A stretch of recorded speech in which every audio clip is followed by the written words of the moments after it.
All right, everyone, things are getting more dicey in Venezuela. It looks like there might be more Russian troops coming. Maduro's like, yeah, basically as many as you can spare, I'm sure he's begging Putin for at the moment. It's very funny when people on the left here, they praise Maduro's regime and say, no, say no to the CIA, evil U.S. imperialist coup. But then, they have a problem with Trump because supposedly he's controlled by the Kremlin. Okay, so we're going to risk a regional conflict down there, but somehow he's still doing Putin's bidding. Putin just wants to go and get a bunch of people killed. He's like that one-dimensional, I guess. No, not really. But then Assad is weighing in. Syria is pledging support. I'm trying to think of a scenario in which Syria is really capable logistically of helping the Venezuelans. I'm drawing a blank because Assad's got his own problems. Assad has spent half a decade fighting off several different rebel groups and has physically exhausted much of the available manpower, much of the available munitions, but supposedly he's rapidly rearming. Like, supposedly right now, his military is approaching the same level of readiness it was before the Civil War. I do have to admit, it's admirable how quickly they're getting things back online, even if they do have Iranian help, but I mean, that's not going to help the Venezuelans. Syria is not a naval power. I mean, it's not going to say, okay, we're going to load up a bunch of fucking tankers here, and we're going to have a flotilla go all the way to South America. That would be surreal. Unfortunately, they'd probably get into a conflict along the way and get blown out of the water because they're not a major naval or air player. They're basically, Assad's land forces are superb, but everything else is a little bit last gen. Syria doesn't exactly have an extensive coastline. And its coastline just happens to be near an antagonistic state that really gets nervous anytime Assad says anything, so it can become a problem. Within Venezuela, though, Maduro is collapsing his own country. It's always very concerning that there are people. And they realize, like, U.S. interventionism, like, playing world police or world cowboy more, is a bad thing. And I agree with them. I don't believe in staging coups and shit like that. But then when you look at what Maduro's doing to his country, it's what country? It doesn't have an economy, and it's his fault in large part that that's the case. Can you really blame people for being angry? It's like socialism, an idea so shitty that you have to enforce it at the point of a gun. Oh, but it's the U.S. fault because of evil interventionist sanctions. No, it's not. Again, there were no substantial sanctions on anything in Venezuela until this year. Venezuela had economic problems years ago, long before any significant sanctions. The only sanctions were on the assets, the physical assets and bank accounts of a few of Maduro's insiders, like party officials that were declared to be corrupt. But that's like a drop in the bucket to the Venezuelan economy, especially back when oil prices were higher.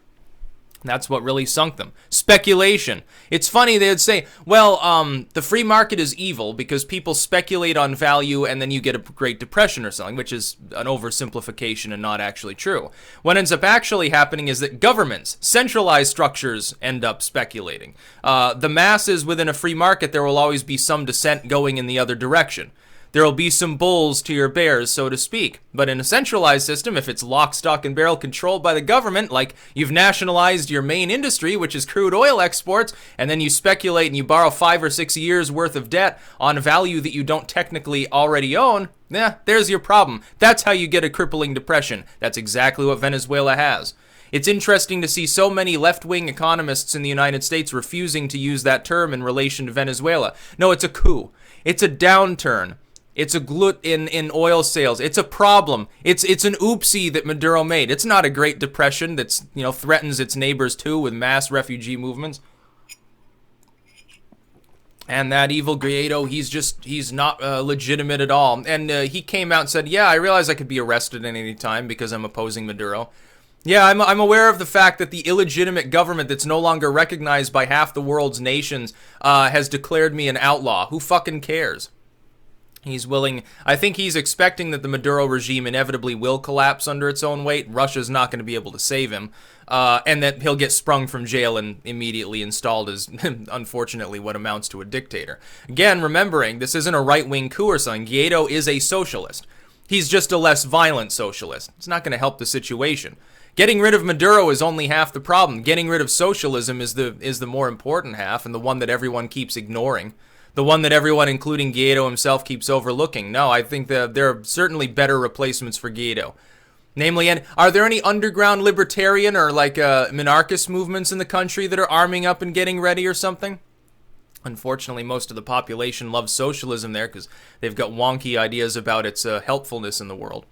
But yeah, the centralized structure destroyed it, and now they have to basically suck off Putin. It's going to be a little bit problematic, though. It's worsening the situation with all of its neighbors. You've got to understand, most of the Latin American states are in military alliance with the U.S. The Americas are fairly solidified as a hemisphere. One silver lining to this is that it would give Trump, and he should do this. Some Latin American states have left our reciprocal defense treaty. He could use this and say, look, Russia is trying to get in on the Americas in breach of long-standing American doctrine and you know, all of the will of your predecessors as far as your political systems go. Why don't we rebuild the reciprocal defense treaty? Because I think Mexico got off. It's like Ecuador, Bolivia, Mexico, I know Cuba, obviously, and a few others. Nicaragua, I believe. Most of the rest are part of the treaty, or they're at least attendant to it. Getting Mexico back aboard would be wonderful, and he could push this issue. Trump does have a lot of leverage, it seems, with the Mexican government, because it's now suffering from the same problems he's been discussing. It's actually because of us attempting to harden our border defense systems. You now have hundreds of thousands of refugees basically parked along the border, and it's becoming a problem for the Mexican government more than the U.S. government, absorbing cost and so forth, trying to, you know, keep people from getting enslaved and raped the entire time. It's an interesting situation. As far as Venezuela goes, though, there is no Venezuela. The government is legitimate because there's nothing to govern. There's no economy left to actually sustain the idea of statehood. It's incapable of paying for itself. It's completely insolvent. The currency is worthless. All the currency in Venezuela is completely, you know, they don't even re-import it anymore. For a while they were taking it back in by the plane load to try to control the situation. They're like, well, it was like Yugoslavia times, like you have a wheelbarrow full of money and you can go buy a loaf of bread. Well, you need a lot more of that paper currency. You don't want to print more, because then you're just making it worth even less, so they had to re-import it at cost, no less. It was actually better than the alternative for a while because of the nature of their inflation.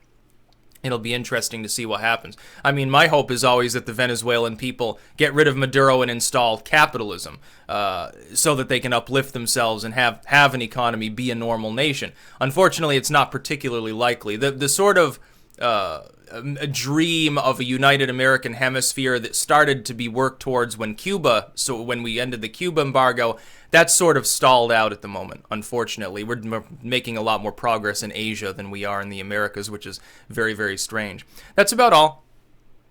Peace out.